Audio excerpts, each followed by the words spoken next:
Call the Honourable Prime Minister. Thank you, Mr Speaker. Today, the Australian Government and this Parliament, on behalf of all Australians, unreservedly apologises to the victims and survivors of childhood detention on the island of Nauru. For too many years, our eyes and hearts were closed to the truths that we were told by doctors, lawyers, the media, human rights groups, and the detainees themselves.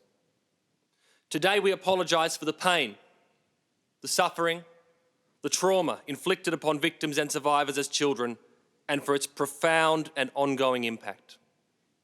Today, we say, we are sorry. Sorry you were not protected. Sorry you were treated as political footballs by successive governments for decades and used by parties to wedge each other at election time.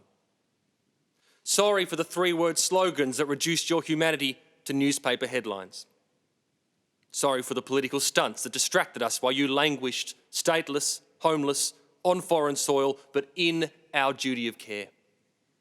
Sorry that the only government members with the courage to speak up were the ones not seeking re-election.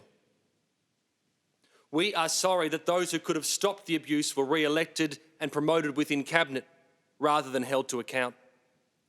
We are sorry we displayed trophies in our offices that celebrated how many boats we stopped. We are sorry for Tampa, for Manus, for Christmas Island. For every occasion we justified a policy through fear and not reason. We apologise for the lifelong impact this detention has had on your health, your relationships, and your ability to live life to its full potential. That when you were in your hour of need, suffering physical and mental illness, we made your doctors sign confidentiality agreements so the world couldn't hear your story.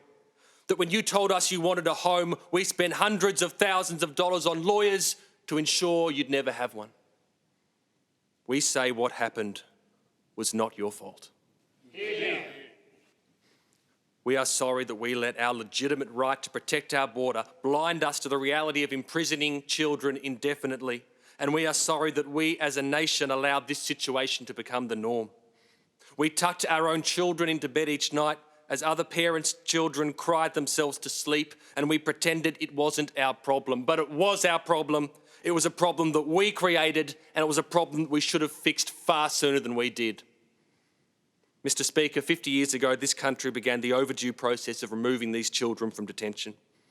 And today we say, never again.